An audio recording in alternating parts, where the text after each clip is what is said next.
Olá, dando continuidade ao estudo dos Salmos, como de costume, pelo menos quando as coisas estão funcionando bem, né, tirando situações excepcionais, temos estudado um salmo por semana, sempre segunda-feira às 7 da manhã, começando a semana, temos um vídeo sobre os Salmos aqui no canal, e o vídeo de hoje é sobre o Salmo 31. Então já vamos passar aqui o compartilhamento da tela. O título desse salmo, o título que eu dei aqui, né, é Confiança em Meio à Angústia. Talvez até seja a forma como esse salmo seja conhecido em outros, ou até nas suas edições aí, né, o título não inspirado que nós temos na nossa Bíblia, né, posso ter até me baseado, me inspirado nisso sem querer. Mas o título que eu acabei dando para o estudo é Confiança em Meio à Angústia. Esse é o Salmo 31, né, e se você quiser agora parar o vídeo, pausar o vídeo para pegar sua Bíblia, senão o texto vai estar projetado aqui, e eu vou deixar também na descrição do vídeo o PDF desses slides aqui. Eu tenho feito isso, é uma forma de talvez até otimizar a exposição, prender um pouco mais a sua atenção também e facilitar um pouco todo o processo de edição dos vídeos. Não esqueça de deixar o seu comentário sobre esse novo formato, isso também é bastante importante para mim, esse tipo de retorno. Tá? Tenho tido um retorno muito positivo sobre essa playlist dos Salmos, mas também esse retorno sobre esse novo formato ele pode ser importante para saber se eu estou indo no caminho certo. Salmo de Davi para o músico mor. Vamos iniciar a leitura, lembrando que eu coloco subtítulos que não são inspirados, são subtítulos que eu mesmo atribuo. Tá? 1. A afirmação da confiança no Senhor. Em ti, Senhor, confio. Nunca me deixes confundido. Livra-me pela tua justiça. Inclina para mim os teus ouvidos. Livra-me depressa. Sê a minha firme rocha, uma casa fortíssima que me salve. Porque tu és a minha rocha e a minha fortaleza. Assim, por amor do teu nome, guia-me e encaminha-me. Tira-me da rede que para mim esconderam, pois tu és a minha força. Nas tuas mãos encomendo o meu espírito. Aqui, Jesus vai citar exatamente esse verso sobre a cruz. Em Lucas 23:46 a gente encontra o relato disso, o registro disso. Tu me redimiste, Senhor, Deus da verdade. O antagonismo com a iniquidade. Tópico 2. Odeio aqueles que se entregam a vaidades enganosas. Eu, porém, confio no Senhor. Eu me alegrarei e regozijarei na tua benignidade, pois consideraste a minha aflição, conheceste a minha alma nas angústias, e não me entregaste nas mãos do inimigo. Puseste os meus pés num lugar espaçoso. 3. O clamor em meio à angústia. Tem misericórdia de mim, ó Senhor, porque estou angustiado. Consumidos estão de tristeza os meus olhos, a minha alma e o meu ventre, porque a minha vida está gasta de tristeza e os meus anos de suspiros. A minha força decai por causa da minha iniquidade e os meus ossos se consomem. Fui opróbrio entre todos os meus inimigos, até entre os meus vizinhos, e horror para os meus conhecidos. Os que me viam na rua fugiam de mim. Estou esquecido no coração deles, como um morto. Sou como um vaso quebrado, pois ouvi a murmuração de muitos. Temor havia ao redor, enquanto juntamente consultavam contra mim, intentaram tirar minha vida. 4. Reafirmação da confiança. Mas eu confiei em ti, Senhor, e disse, tu és o meu Deus. Os meus tempos estão nas tuas mãos. Livra-me das mãos dos meus inimigos e dos que me perseguem. Faze resplandecer o teu rosto sobre o teu servo. Salva-me por tuas misericórdias. 5. Perspectiva escatológica. Não me deixes confundido, Senhor, porque te tenho invocado. Deixa confundidos os ímpios e emudeçam na sepultura. Emudeçam os lábios mentirosos que falam coisas más com soberba e desprezo contra o justo. Ó, quão grande é a tua bondade, que guardaste para os que te temem, a qual operaste para aqueles que em ti confiam na presença dos filhos dos homens. Tu os esconderás no secreto da tua presença, dos desaforos dos homens, e encobri-lo-ás em um pavilhão da contenda das línguas. 6. Doxologia e exortação finais. Bendito seja o Senhor, pois fez maravilhosa a sua misericórdia para comigo em cidade segura. Pois eu dizia na minha pressa, estou cortado de diante dos teus olhos. Não obstante, tu ouviste a voz das minhas súplicas quando eu a ti clamei. Amai ao Senhor, vós todos os que sois seus santos, porque o Senhor guarda os fiéis e retribui com abundância ao que usa de soberba. Esforçai-vos, e Ele fortalecerá o vosso coração, vós todos os que esperais no Senhor. Amém. Aqui, a título de introdução, eu posso registrar que os comentaristas se dividem quanto a este salmo, o Salmo 31, ter sido escrito quando Davi estava prestes a ser traído na cidadela de Keila. 1 Samuel 23 registra isso. Davi está lá, ele percebe que há uma conspiração dos homens de Keila, ele consulta o Senhor e acaba então fugindo de Saul, um texto que demonstra o conhecimento médio contrafactual aí, né? Mas não é assunto desse vídeo aqui, o molinismo. Aqui é apenas uma referência porque os comentaristas realmente pensam, né? Atribuem esse salmo a esse momento em que Davi está lá na cidadela de Keila, nesse momento de aflição, nesse momento que ele está prestes a ser entregue nas mãos de Saul. Então é bem diferente do Salmo 30, né? Embora exista uma conexão existencial muito forte entre os dois, como a gente vai perceber, mas é diferente do Salmo 30, porque o Salmo 30 é um salmo da velhice de Davi, Davi projetando o templo. O Salmo 31 seria um salmo de antes mesmo dele ser estabelecido como rei, né? Ou uma outra possibilidade, daí já mais próximo do Salmo 30, e essa inclusive é a possibilidade que o Charles Spurgeon, no seu comentário dos Salmos, o Tesouro de Davi, é a possibilidade que Charles Spurgeon acha que seria a mais provável, é que Davi teria composto esse salmo quando ele foi traído por seu filho Absalão. Nós temos isso lá em 2 Samuel 15, e o Salmo 3 ele especificamente redigido nesse momento. Então haveria uma conexão do Salmo 31 com o Salmo 3, como a gente já procurou essa conexão em outros salmos também, tá?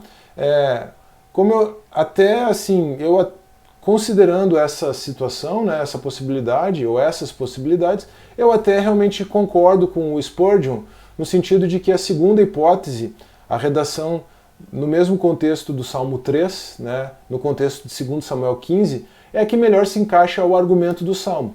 Mas vamos manter essas duas possibilidades em mente.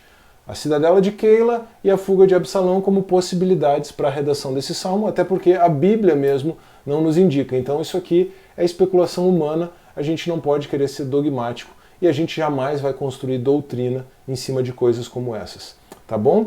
Aqui nós temos uma afirmação de Davi da sua confiança em meio às adversidades, seja na cidadela de Keila, seja fugindo de Absalão, e aí nisso nós notamos o padrão messiânico que eu tenho explorado sempre nos Salmos, mas que eu explorei também de forma muito viva recentemente no último estudo, no estudo do Salmo 30. Esse padrão messiânico, que nós podemos colocar assim, esse padrão messiânico é a aflição, a cruz e o livramento, a ressurreição. Aqui Davi não necessariamente já experimentou o livramento, mas ele está no meio da aflição projetando o livramento com base na sua confiança em Deus. Então, a primeira porção do Salmo, verso 1 até verso 4, a afirmação da confiança no Senhor. Antes de dar início ao seu lamento, antes de dar início ao seu clamor, Davi, ele afirma a sua confiança em Deus. Ele está firme e inabalável na sua fé. Tudo começa com uma afirmação firme de confiança. E aqui nessa primeira porção é que a gente já estabelece imediatamente, a gente reconhece o caráter messiânico desse salmo. Porque Deus é afirmado, né, como uma rocha, tanto no verso 2 quanto no verso 3, e aí essa linguagem, né, essa afirmação, essas passagens que falam na rocha, tanto nos Salmos quanto no livro de Isaías, elas vão ser retomadas no Novo Testamento com a compreensão de que essa rocha é o próprio Cristo. E nós temos também uma tipologia para a cruz no verso 5, porque como eu mencionei já na leitura, Jesus, sobre a cruz, recita o Salmo 31, 5. Isso está registrado em Lucas 23, 46. Pai, em tuas mãos entrego o meu espírito, encomendo o meu espírito. Tem a ver com Davi está aqui afirmando a sua confiança, né, em Deus, encomendando seu espírito a Deus. Jesus está entregando o Espírito ao Pai na confiança de que ele será livre da morte, já projetando aqui a ressurreição. Então tem essa tipologia para a cruz, essa tipologia para a ressurreição, o mesmo padrão que nós notamos de forma muito clara no estudo do Salmo 30, o salmo anterior. Tá? Mas antes de avançar, né, talvez eu tenha errado aqui, verso 5, deixa eu ver aqui.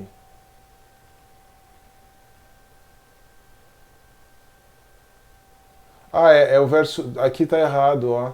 A afirmação da confiança no Senhor é verso 1 a 4. Sim, obviamente tem o verso 5 ali. Verso 1 a 4, está errado o slide aqui. Eu vou corrigir na hora de colocar o PDF aí na descrição, tá?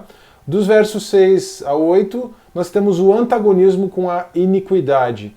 A amizade do Senhor é a inimizade do mundo. Eu estou aqui citando Tiago 4,4, parafraseando Tiago 4,4, estou apenas trocando o sinal, né? Porque Tiago afirma que a amizade do mundo é a inimizade de Deus.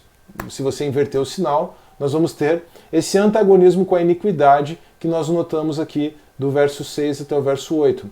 Mas muito mais do que apenas projetar uma contraposição terrena, né, uma separação que nós desejamos, nós não devemos desejar nos misturar com os ímpios, Salmo 1, verso 1, mais do que isso, Davi está mostrando que é o próprio Deus que livra do mal e da maldade. Claro que a perspectiva imediata aqui é o livramento das ameaças, né? O livramento daquela oposição que estava sendo feita à própria vida de Davi.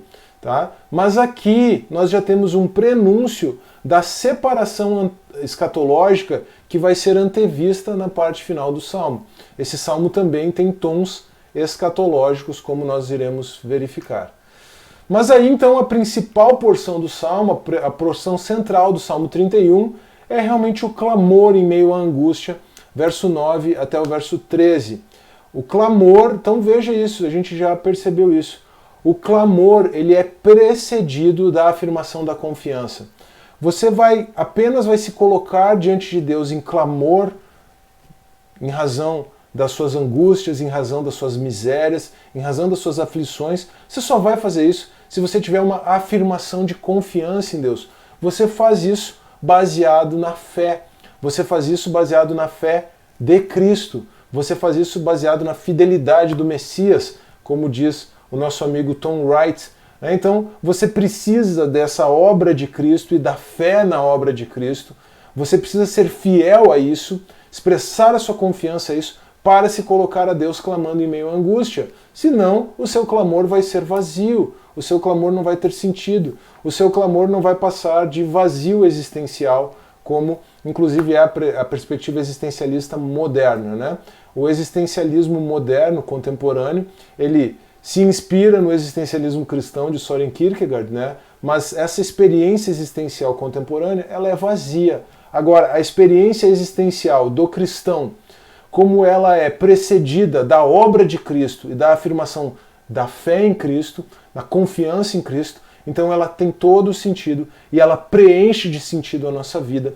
Esse clamor, essa angústia, todo esse clamor, toda essa angústia são ressignificados diante da obra de Cristo, da morte de Cristo na cruz e da sua ressurreição.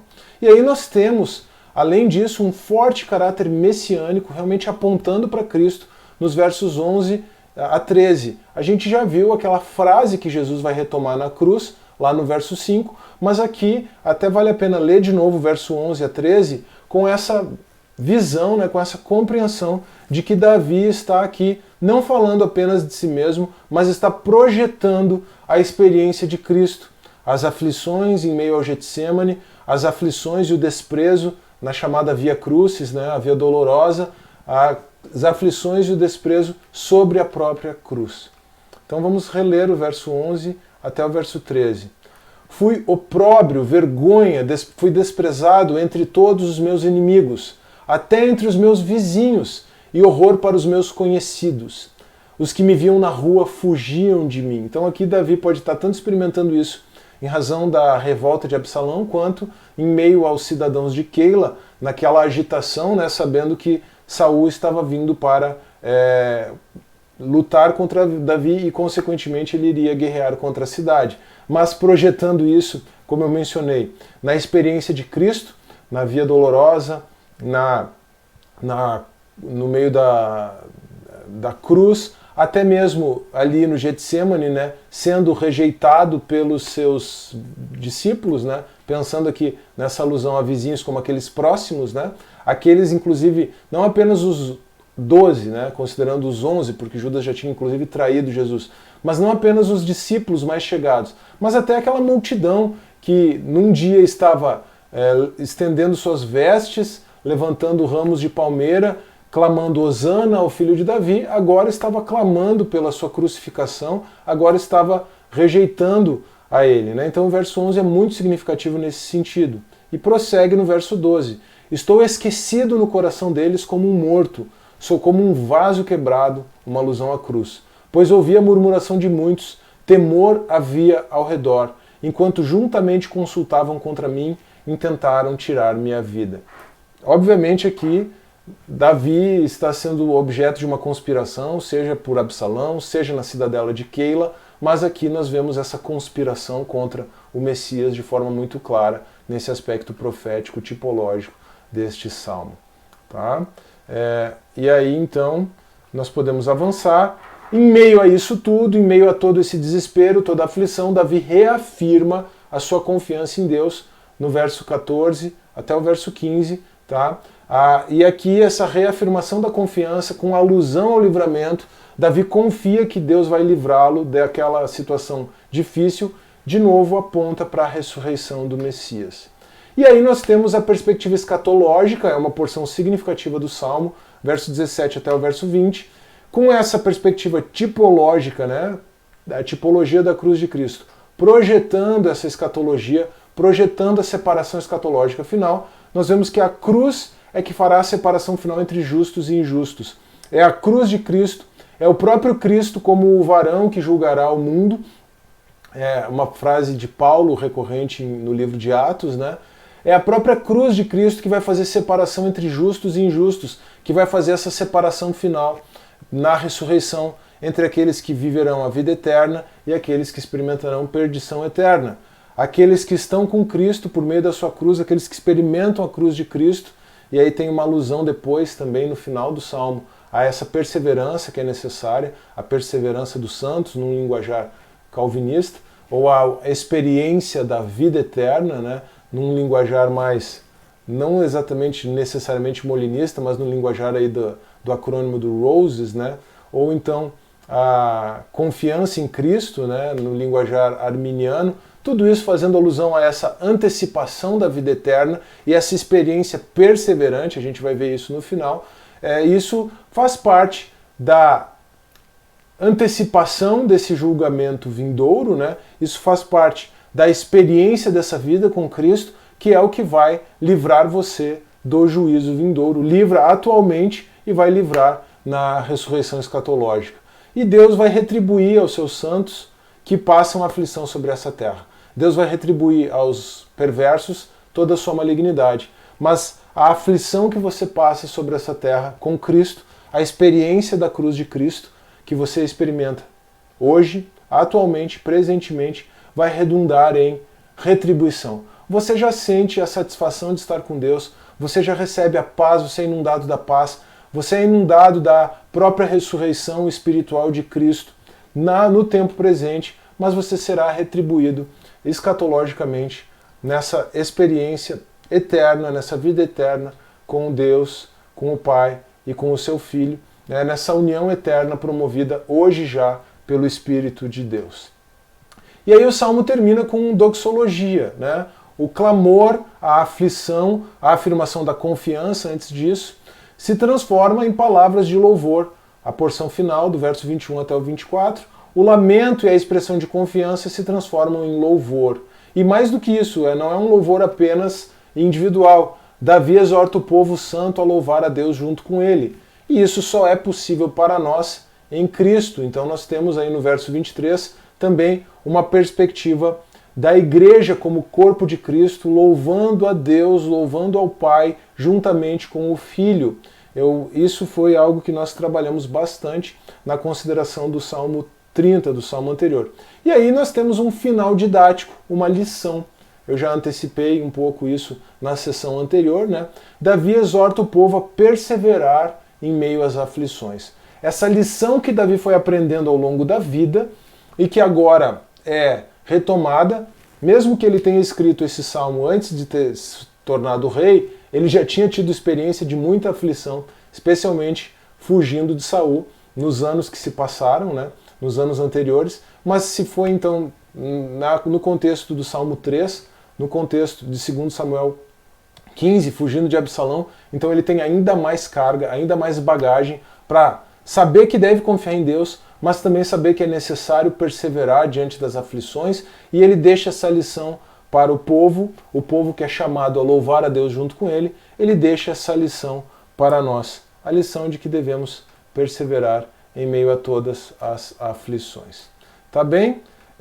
Com isso nós encerramos aqui o nosso estudo do Salmo 31, lembrando que ele tem uma conexão muito direta com o Salmo 30, não exatamente no contexto em que eles foram escritos, mas nessa mensagem messiânica, né, nessa mensagem tipológica apontando para a cruz de Cristo e para a ressurreição de Cristo.